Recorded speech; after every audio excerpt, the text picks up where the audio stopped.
Inventory Heroes. John completed Matt's e-commerce masterclass and then requested his expertise through a series of coaching calls. Here's the show with Matt and John.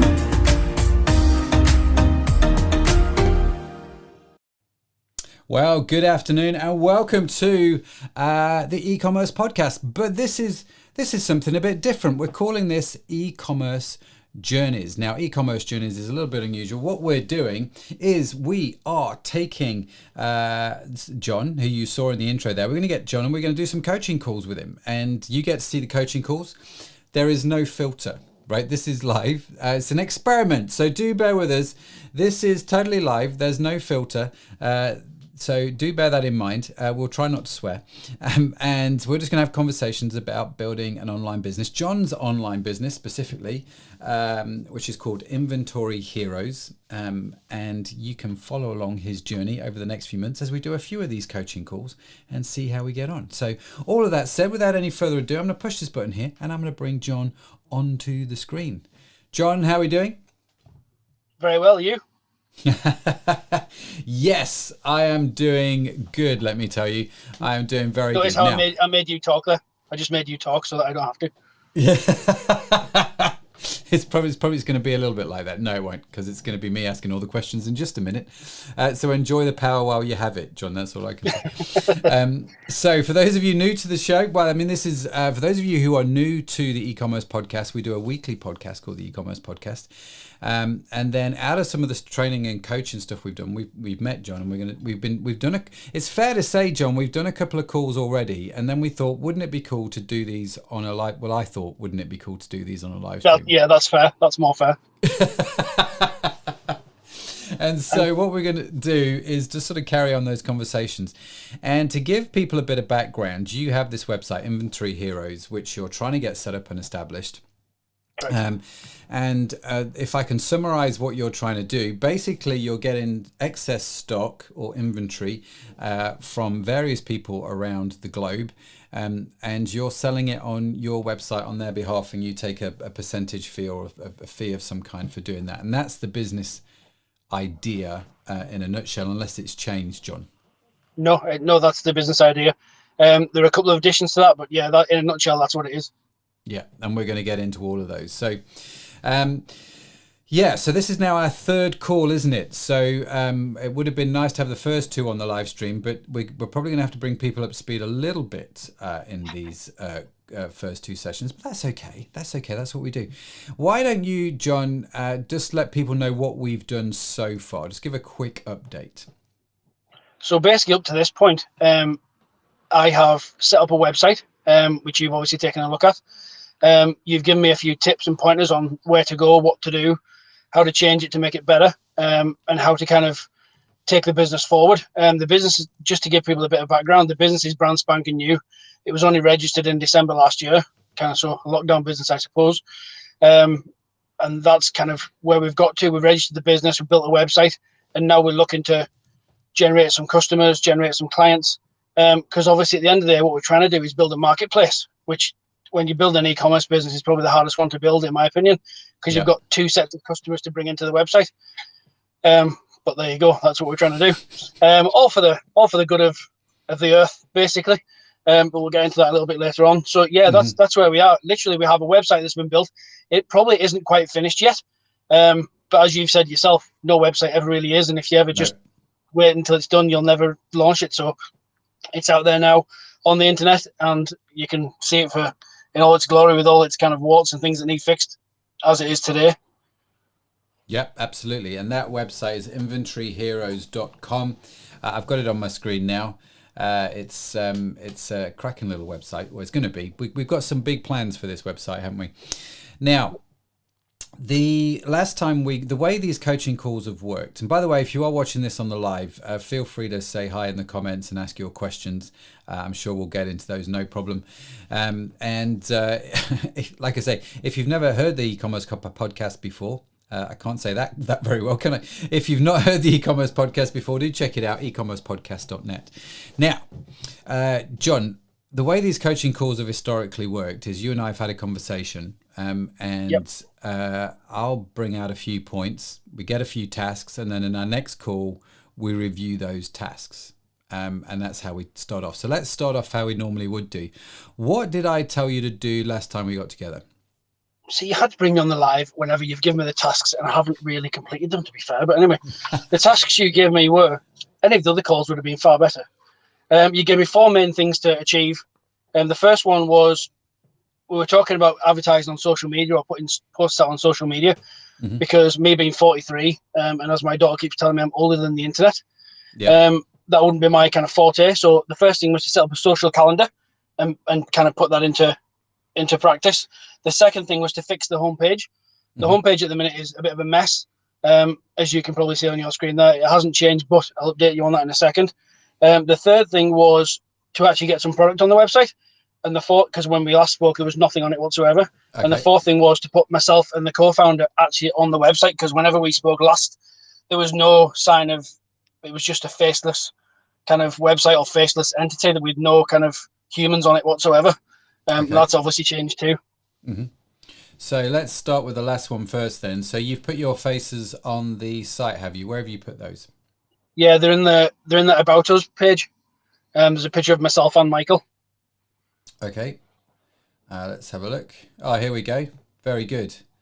So you're the one jumping out of an airplane. I like. Correct. Now, granted, it was a little while ago. And as you can tell from the photograph, it's actually funny. It's actually funny. I was looking online at all the people who've obviously had skydiving photographs, and I thought mine was pretty good until I looked at what's currently out there, with new cameras and all that kind of stuff. And that really looks old whenever you look at it. It looks great in my dining room. It looks really old on the internet. It does a little bit. It's a great photo. Now, explain to people why we said it was important that your photos went on the website. You have done a little bit, but what did we talk about specifically?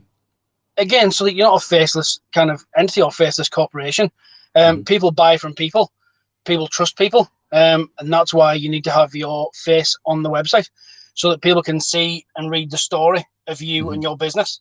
They buy into you and buy into what you're trying to achieve. Yeah. And I agree with you. We've actually had a couple of people comment on the photographs on the site, just probably because we're a little bit silly, but regardless of that, people are looking at it. You know what I mean? It isn't just something we did for no reason. So you were 100% right with that.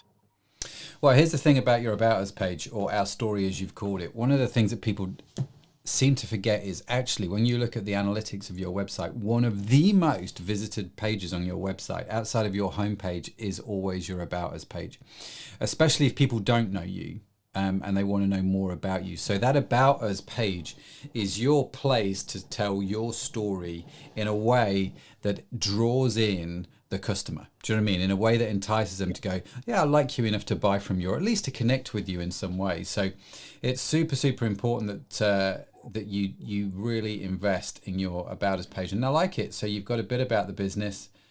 You've got Superman there. You've got your photographs, and then you've got your values, which is great. We'll come to that maybe another time. But let's crack on with that. So that was the fourth one. The third one, just remind me. The third one was putting product on the website. So I take it you've done that. Which all sounds really easy when you say it that way. But what we had to do was actually go and find a client who would trust us with their stock. So luckily, yes, we did that. We've put probably about 50% of the stock on the website. Still some more to go on yet. Just because we're still trying to work our way around WordPress and that kind of stuff. Yeah. But yeah, there's product on there. We need to categorize it and all that kind of good stuff too, which we're obviously learning about now. Yep. It's still kind of a work in progress, but yes, the product's on there. It's available to buy. You can press on whenever, I think the last time we spoke, we didn't even have a working checkout. We do now. The checkout's all working. You can actually go on and pay for products and buy them. So it's a working website, and the product is on there to buy, which is what you told me how to do. So therefore, done. Great. And that's their end of the good news, I think. Their end of the good news. Yeah, no, absolutely. Possibly. So, okay, so we'll come to that again in a section. In a sec. I'm trying to look at this and focus on what I'm doing. So we've got product on the site. We've got your photo on the site. I'm going this in reverse order. What was number 2? Oh, come on. Number 2 was under pressure. Number 2 was fix the homepage. And there was also the social calendar. Yeah, so these are the two that you've not done. So just Well, what's going on with the no, homepage? not quite. Okay. They're in progress. So can we take the social calendar? Sure. The social calendar, as I said to you last time, is done. We have three. What we're going to do is we're going to post 3 times a week. There may be more, but definitely at the very least 3 times a week. Those 3 posts are going to have a particular look and a particular kind of theme. One's going to be a quote, one's going to be a reason to use our business, and the third one's just going to be a silly kind of funny post of some description. If you go on Instagram, you'll see them. So yeah, it's been built. What we've found is, and I don't know why, we've struggled a little bit with creativity, if I'm completely honest. Okay. And getting ahead of ourselves has been quite difficult. So what we've done is we've found a company online who work with solopreneurs and kind of really small businesses, and they will post 3 times a week for you for £100 a month, which I think is pretty good, to be honest. They take all the creativity, they do all the market research. Every post is created for your company specifically, your marketplace. I think that's a pretty good investment, if I'm totally honest. It takes that pressure off us, and it means that whatever we put out there will be of a particular quality, rather than us kind of doing it ourselves and just rushing it and making a mess of it just to get something out on time. So we're going to see how that goes over the next month or so. Okay. And have they done anything yet as of yet, or is it? No, we only signed up with them at the end of last week. So there's like an onboarding period of about 10 days or so where they learn about the business and what we want to put out there and that kind of stuff. So we'll do our own this week. And then from next week, probably they'll do it for us, which will be a massive relief, if I'm honest. Okay. You can so that starts next week. We found if had sparks of creativity, keeping it going is quite tough. Okay. Is this an English company? Is this an international company? No, it's an English company. I didn't know if I was allowed to mention them. So they're called £100social.com. Okay. And it does what it says on the tin. £100 a month. They post 3 times. No, they do loads of other stuff, but the basic thing is £100 a month. 3 times a month they will post on your behalf. 3 times a month. Yeah, or 3 times a week. Sorry, 3 times a week. 3 times a week. Which I think is pretty good value for money. Well, potentially yes, and potentially no. So I don't know this company at all. I've never heard of them, so I'm not going to prejudge. But I'm always a little bit skeptical on these kind of things. I have to be honest with you. But that's not to say they're going to do a particularly bad job. This will be something that I will watch with bated breath, as they say, to see what they do. Does that mean you're not going to be doing any form of social yourself? Oh no, we will. It'll just be, we'll do a little bit ourselves, but just that outsourcing that takes the pressure to be creative off us, I think. That's why. So if we come up with ideas ourselves, we'll post them in, independently. We won't give them to the company. They can create their own. That's what we're paying them for. But if we come up with stuff, that's say topical or something like that, we'll do it ourselves. Yeah, certainly. We'll and that'll be in addition to the 3 times a week. Okay. That's the idea anyway. And so which platforms are you focusing on from a social point of view? Twitter, Facebook, and LinkedIn. LinkedIn's working really, really well. Not that we've been posting loads on LinkedIn, but I've been contacting people on LinkedIn directly to try and source clients, and it's worked out really, really well. It's something I did in the past and haven't done for a long time, just because I haven't run my own business for quite a while. And yeah, it's working really, really well. We have a particular strategy when we contact people, and it seems to be working okay. The response rate's fantastic. To being able to get us into conversations and that kind of stuff. Yeah, it's working really, really well.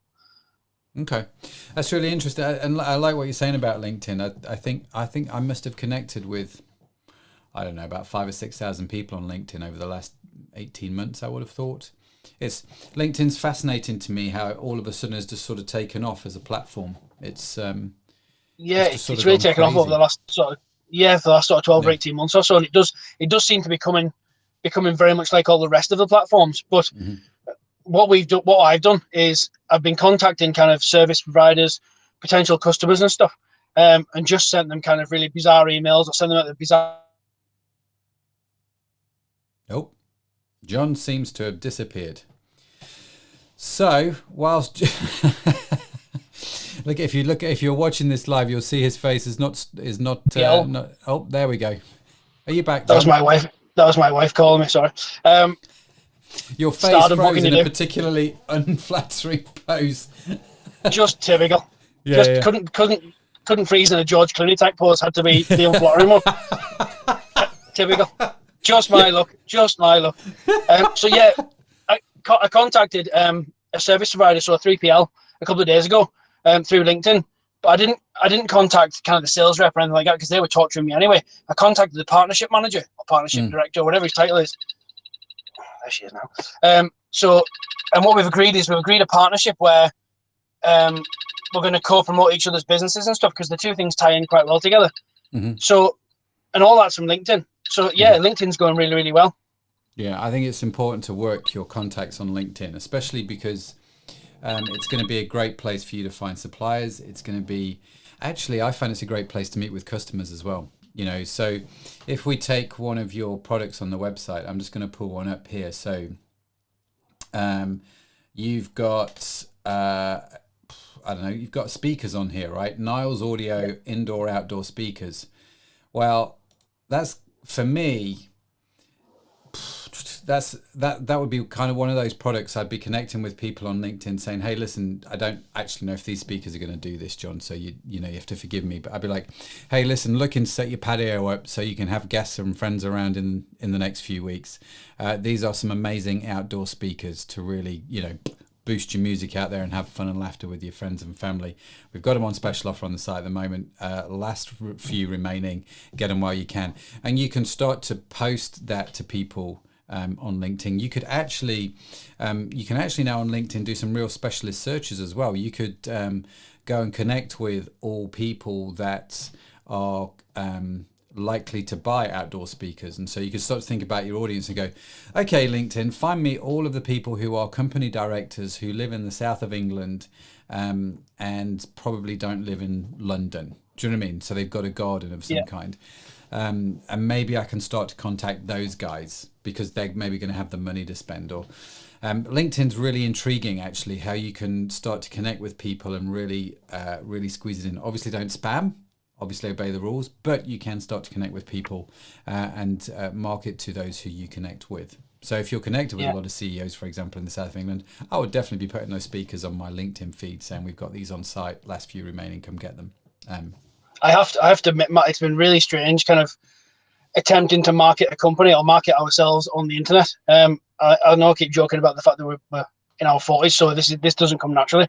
My 12-year-old daughter is all over pretty much every channel, and yet whenever I go to post something, every time before I hit send or post or whatever the case may be, there's always just that little bit of hesitation about the fact that whenever I hit send or whenever I hit post, that's there forever.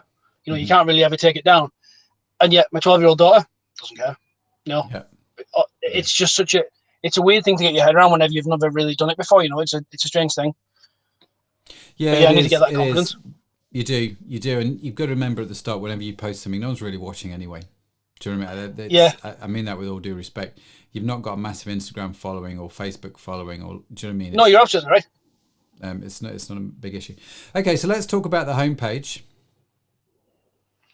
The homepage is currently attempting to be changed now. I've been speaking to our designer, who is a fantastic guy. He's helped us so much with the creation of our business, just making things really kind of simple and stuff. And he's worked with all our kind of idiosyncrasies and just, you know, whenever you're a solopreneur or a very small company, you kind of want to control everything far too much. He's been fantastic. The only issue we've had, again, it's a creativity thing. I told him I wanted to change the landing page and the way it's set out now. And funnily enough, he actually said to me, I've always hated that. Why, you know? And I said to him, why didn't you tell me at the time? And he was like, because you're the client. Which was really funny because I said to him when we first started, I don't want to take the creativity away from you. I'm paying you to design. You design. So he hates it. You don't like it. I don't really like it. But whenever he said, right, what do you want me to do? Blank, complete blank. Can't think of anything. So I said to him, can you send me like a template of how you think it's going to look? And he said, well, I can't do that until you send me the copy. And I said, well, I can't do the copy until I can see kind of what I'm writing the copy for. And it's just kind of backwards and forwards like a stalemate. So we finally got it sorted, hopefully the last couple of days or so. He did send me anyway a template so that I can even just see, because even if I can see the template, I can work out what I want to change, what way I want it to look. So yeah, that kind of went backwards and forwards. And if I'm completely honest, I kind of put it off a little bit, to be fair, and did some other stuff instead. But it's going to get done this week. It's going to be done by Friday. Okay. Done, finished. So that's we'll it. get to see. Cool. The thing about the home pages, like we said, people listening, to the video or watching the live stream, the thing about the home page is it's the first page most people see when they come to your website, right?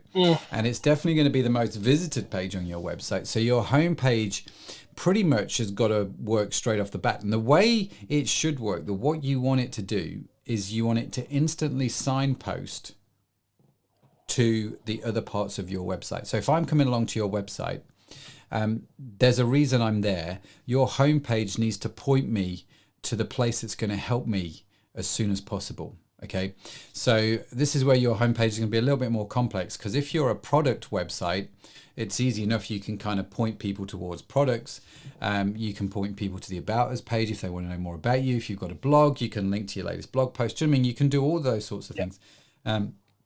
Fundamentally, what you've done is kind of right. At the top, you're kind of saying, are you here to shop, or are you here to let us sell your product? I think you should just make this website all about the product that you sell, and then have a section on the homepage and in the footer saying, want to sell on our website, ? Click here to find out more. Do you see what I mean? It's the way I would do it. I would be much more product focused around the site to sell the actual product. Because as soon as you start selling product, right? As soon as you start churning that product over, people will be in touch and say, hey, you sell stuff. Let me give you a whole bunch of stuff, right? So let's focus on the product sales. And I think make that, whenever we talk to people about their website, I always ask them what their primary call to action is. What's the primary purpose? What's the main thing you want people to do when they come to your website? And at the moment, you want them to do two things. You either want them to buy product or to give you product to sell. So my advice would be, make the primary purpose of your website the product that you sell. So I want you to buy the product that we sell. The secondary purpose, which we can have, but we understand the pecking order, is we want people to be able to sell their products on here. So if you think about Amazon, which are the masters at this, right? Their whole website is geared around me buying product off their website. But if I want to sell on their website, they've made it super easy for me to figure that out. Do you see what I mean? Yeah, I do. And whenever you said that to me last time, it was like a flash of light, to be honest. Because just like you said there, whenever we built the site, my first thing was, right, what do we need it to do? Well, we need product because we haven't gotten it. So then the designer said to me when he first designed it, he said, look, we need to make it so that it goes to the client page or the corporate page, whatever you want to call it. And then behind that is the shop. And I was like, no, that doesn't seem right to me. And yet I didn't think of doing it the other way around. And you're so right. You're 100% right. So yeah, it's going to get done this week without a shadow of a doubt. It just needs to be done as soon as possible, because at the minute it looks really kind of really amateur. If I'm totally honest, it looks really clunky. I wouldn't say that, but I do think you do need to sort it out. That's for sure. Yeah. So, John, this week then, what's your question? What's your big question that I can help you with? Now, there's so many, but I suppose that the main one is, by the end of this week, essentially it is now, but by the end of this week, this website will be completely finished, other than a bit of tinkering and messing about, which is never going to finish. But so it'll be all done, and we're already talking to potential clients and that kind of stuff. How do we now get our business out there? Talking to clients is easy. You just go through LinkedIn or you pick up the phone. I'm old enough to do that. It doesn't bother me. It's getting the people who are going to buy the product to the site, to get them to know it's there. That's our next issue, I think. Because it's just the whole kind of performance marketing, pay-per-click thing is just terrifying, if I'm completely honest. I did some research on keywords, which is quite surprising. All the keywords I thought would rank didn't. And the most used keyword is overstock rather than surplus stock or excess stock. Overstock is the most used keyword. So yeah, the question is, how do we now market our business to buyers rather than sellers, i.e. the public? Yeah, very good question. And that's probably one of the key questions we all have as e-commerce entrepreneurs. So the bottom line is, you're a new site, you are going to have to do paid media. Okay, so you're going to have to engage in Facebook ads or Instagram ads or, any of those types of ads, so social ads, as well as probably Google, Bing, the sort of search engines, the pay-per-click on search engines. The difference between the two, okay, and this is important to get your head around. On Google, when you see the ads on Google,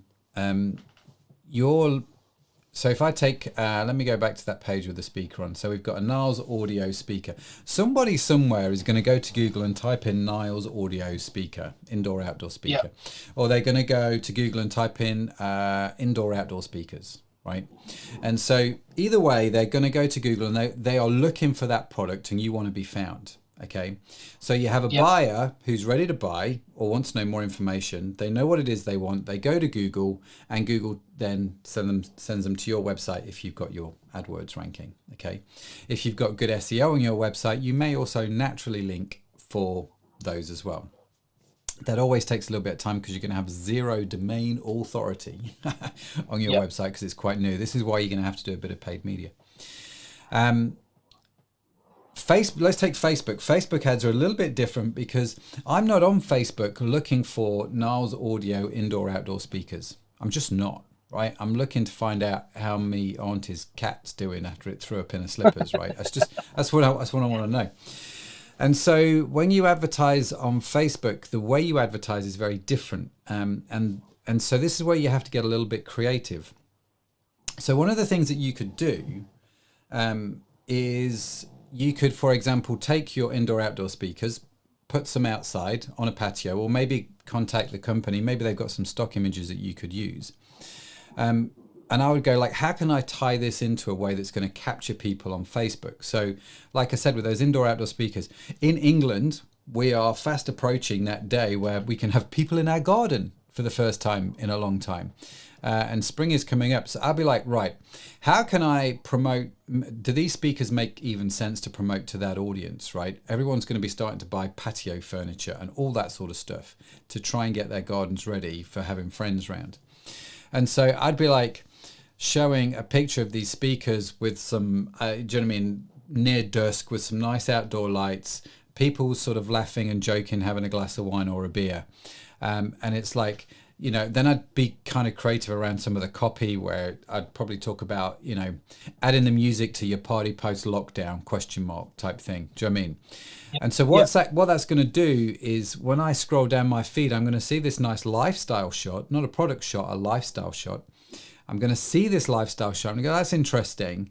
What's that? And then that's going to kind of, it's interruption marketing in effect, Facebook. You've interrupted me. And I kind of go, yeah, I do need some outdoor speakers actually. So then I'm going to click through onto the landing page. And on your website, you're going to have a page dedicated to how these things are the best outdoor speakers in the world, and tie that in with your Facebook ads. Does that make sense? Yes, absolutely. And that's going to create some kind of connection between the ad and the content. Okay. The third thing that I would probably be thinking about here. So first, I'm going to be looking at Google. Second, I'm going to be looking at Facebook. And third thing that I'm going to be looking at is YouTube.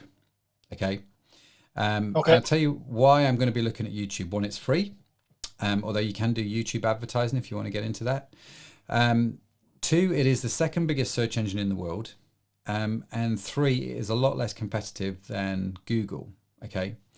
And probably what I would do is I would take my product, my Niles audio indoor outdoor speaker, and I'll probably just do a quick review. This is a great speaker. This does this does that. It's a beautiful thing, blah, blah, blah. Record it on my phone. Doesn't need to be anything crazily good.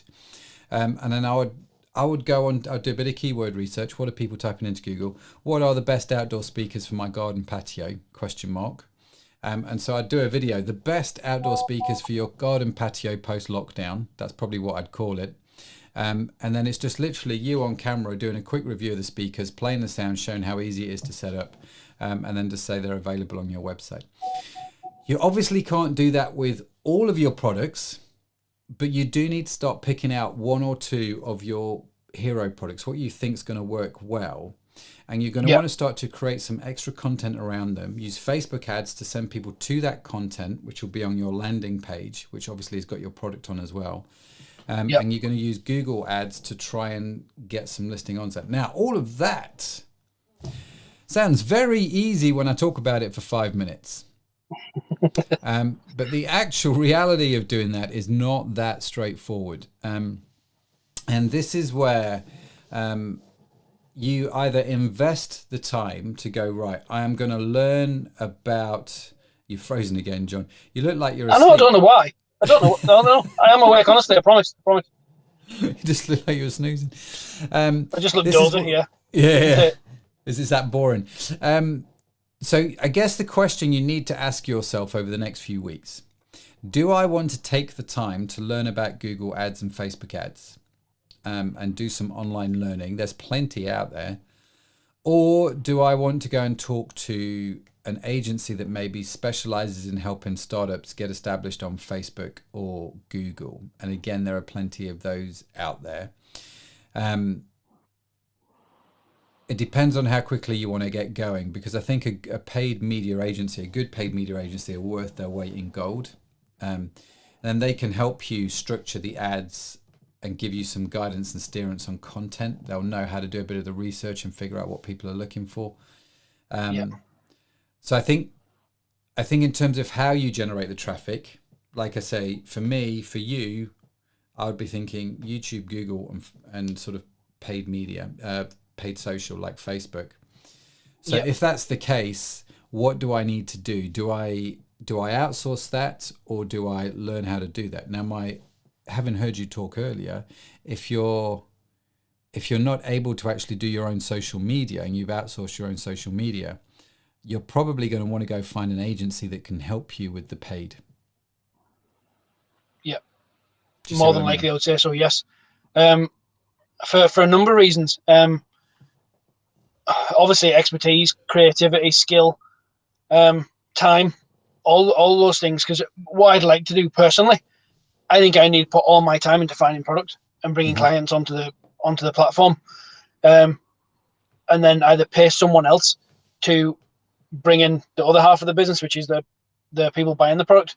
I think that's where the strength of the company would be, because nobody can sell this service to a potential client like I can, because it's my idea. Whereas selling a widget or a product to the general public, it can follow a formula. You know what I mean? Does that make sense? That's my opinion anyway. And there's no reason why I shouldn't just outsource that.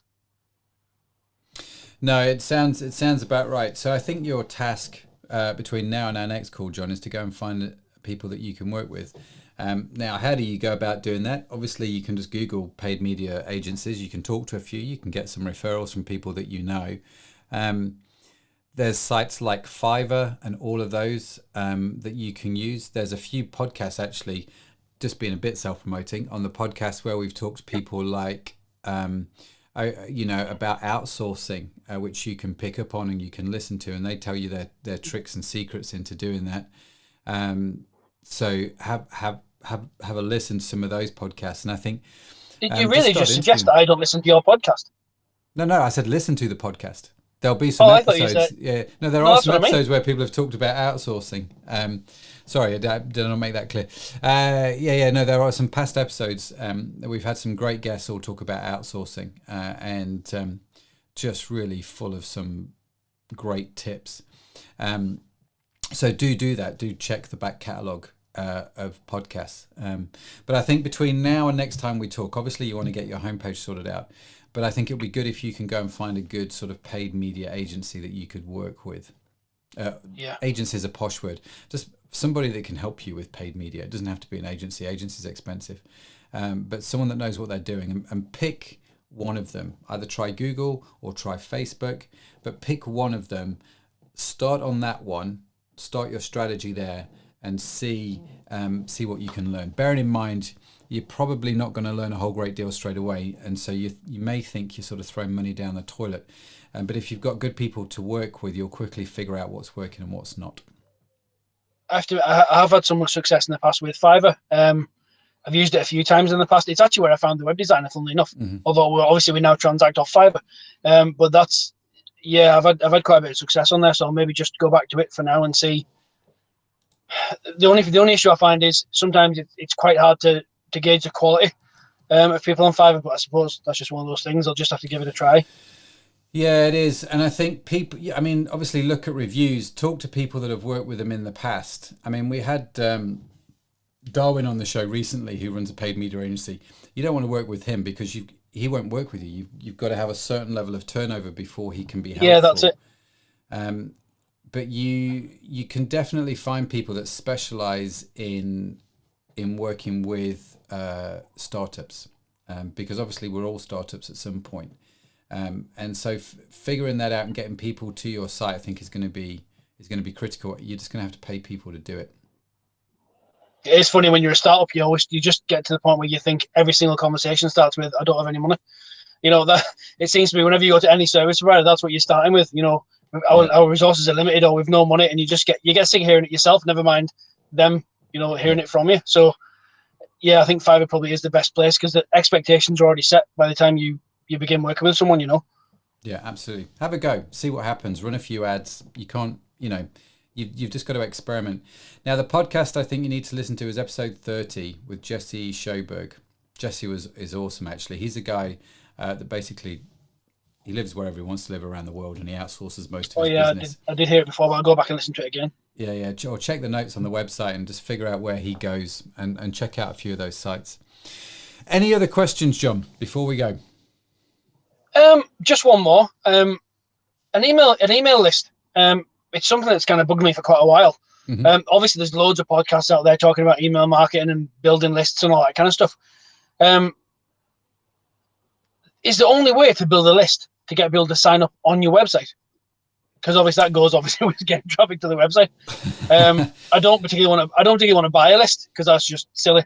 Because you've no idea the quality of the people in the list. Yeah, there's legal ramifications possibly as well. I think when it comes to list building, there are several ways to do it. If you just put a sign-up form on your website, it's going to be a very slow and painful way of building your list. That was my point, really. I can't remember the last time I went to a website and actually put my name in for sign-ups. So I don't think they're particularly effective. What you can do, again, with, say, Facebook, there is a type of Facebook ad you can do that will help you with your list building and start to build email addresses. Obviously, keep the email addresses of all your clients and see if they want to subscribe to your probably a weekly newsletter where you're just updating them of all the stuff that's come in. LinkedIn is actually great. So when someone connects with you on LinkedIn, you can actually say to them, hey, listen, we put out something of value every week. And if you'd like to know more, just click here and fill your name and fill your email in, and we'll send stuff out to you. So LinkedIn is a great place to build your email list. You could also look to create something like a Facebook group. So the people that may look at what you've got on your website and go, actually, I quite like that. There's limited stock. I might buy all of that off you at a discounted price and sell that over here somewhere. But I don't know, maybe you want to create that in a Facebook group. But I think email list building just doesn't have to be a form on your website, is the bottom line. Have a look at what you can do with the Facebook marketing, the Facebook ads, and look at what you can do with LinkedIn to start to drive people to your email list. But fundamentally, you remember we said the primary purpose of your website is to get people to buy from you. The thing that you want to, if someone's not going to buy from your website, right? What's the next thing you want them to do? You want them to give you their email address. Okay.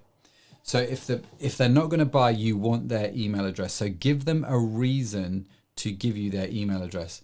I saw a great example of this the other day where we were looking at buying plants, I think it was. There's an online plant website. I wish I could remember what it was. I just can't. And they had a thing at the bottom of the screen which basically said, click here to get our free course, 10 ways on how not to kill your house plants. Do you know what I mean? Something like, it's quite funny. And when I read it, I thought, well, I definitely need to sign up to that because I have a history of killing every single plant that I ever come into contact with. And that was basically their creative way of getting me to give them my email address, right? So I didn't buy any plants at that point, but what I did do was give them my email address, and then they sent me a sequence of emails and just telling me these sort of 10 ways on how not to kill houseplants, onboarding me, getting me to like their company. So now when I do buy houseplants, I am much more likely to buy from them, if that makes sense. Yeah, they've created a relationship with you through that content. Yeah, absolutely. So you want people to give you their email address. That's really high on your agenda. So the first question you've got to ask yourself is, why would they do that? Why would they give me their email address? What can I do that is compelling enough for them to give me my email address? And it's got to be more than just sign up to our weekly newsletter, because no one does that anymore. Just think about your own habits. Do you know what I mean? You just don't do it. So what is it that's going to cause somebody? What do you need to offer them? VIP access, early access, a special discount code? I don't know. Do you know what I mean? There's all kinds of ways. I just need to think of something that adds some value somewhere, don't I? That's the thing. Yeah. You do. I see it used to death at the moment, that sort of pop-up. If you go to a website and wait 10 seconds and don't do anything, a little pop-up comes on your screen saying, give us your email address and get 10 or 15% off your first order or something like that. It's actually really funny. I was listening to a podcast. I don't want to use anyone else's name on your podcast, but no, by all means. It was one of your friends. I was listening to Chloe's podcast the other day, and there was a guy talking about email marketing and stuff, and it was a fantastic episode. And what he said was, and again, this is something like whenever you said to me about our kind of website and how it should be structured, and it was like a light bulb going off or a light bulb turning on. This was the same thing. The guy said, if you go onto someone's website and within 3 seconds a thing pops up saying, do you want a discount? Give us your email address, because 3 seconds is apparently the standard time. The first interaction you're having with that potential customer is, we're a discount retailer. And that really just made me go, he's absolutely right. If you go onto any website and that pops up, the first thing you're thinking is, well, I'm never going to pay full price because they've given me 10% and I've only just turned up. Exactly. It's why which was a really powerful thought for me. You know, I really got that. I really like that. Yeah. That's good. It's a good thought to have, and it's a good. It's one of the reasons why we just don't do it. That instant pop-up which says, I think you can do the instant pop-up which says, give us your email address and we will give you something of value. But that something of value does not have to be a discount at all. Yeah. On any kind of level. And I think the more you discount, my experience is the harder it is to come out of that. So no, you're totally right. But yeah, I would have a look at those things, John. I would have a look at that. Have a look at Facebook, have a look at LinkedIn, but think very clearly, I want to get your email address, but what can I deliver that's going to make you give me your email address and be delighted that you have done so, right? What's that kind of content? And buy into kind of us and our company and what we're doing here. Yeah. Okay. What can you offer? And that can be free content. It can be discount if you really have to. It can be extra gifts with purchase. It could be insider knowledge. It can be VIP access. There's a whole bunch of things it could be. But what could you do? What could you offer? One of the ways to do this, by the way, is to look at your competitors and see what they do and think, oh, that's rubbish, or that's really clever. How could we improve on that? Yeah, I mean, there is some other bits and pieces that I've done since we last spoke that we haven't really talked about. We've partnered with a couple of companies. One of them is more trees. So we're going to plant trees with every order and that kind of thing. As of hopefully tomorrow, we should be the first pending B Corporation in Northern Ireland. So I don't know if you know anything about the B Corp movement. We should be the first pending B Corp in Northern Ireland from tomorrow. Right. All those things allow us to create sort of content and news and that kind of stuff around those issues as well. So yeah, I just need to have a quick think and see how we can do that. But yeah, you're 100% right. That needs to be done ASAP. Yeah, start building your email list straight away. That's always my advice. Don't wait. And a lot of people say, well, when I've got maybe 400 or 500 customers. No, don't wait. Start building it now. Your email address list will become one of your most valuable marketing tools. Had an email today asking if I'd authorize spending an extra £28,000 on marketing, right? Want to spend an extra 28 grand on ads. And I'm like, is it better to spend 28 grand on ads or a little bit of cash on our email marketing? I'm going with the email marketing. I'm sure I can pull, do you know what I mean? It's like, but the default is just to throw money at advertising, thinking that's what's going to work. But actually, is your email marketing up to scratch first? That's always a big question. And so if it is, brilliant. And I would invest heavily in that. Yeah. Okay. Awesome. John, listen, it's been great chatting to you. I appreciate the time is getting away from us. So we're going to end this call, but we're going to be back again very, very soon. you and I are going to carry on our conversation. So if you are watching this video, if you're watching the live, make sure you subscribe and hit the notification button. And when we do our coaching calls, you will be the first to know that we are going live. So you can come and join us, join in the conversation, write in the comments, let us know if you've got any questions. We will happily try and answer them for you, and just follow along on John's journey. If you want to know more about John and what he's doing, head on over. It's getting late, isn't it? Head on over to inventoryheroes.com and you'll be able to see his website. If you would like to know more about the podcast, head on over to ecommercepodcast.net for more information about that. We'll put all the links in the descriptions below. You'll be able to figure that out. Check them out.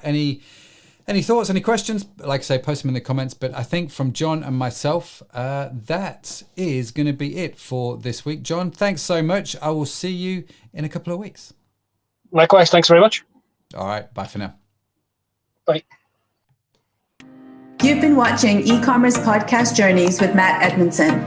Give us a like and don't forget to subscribe.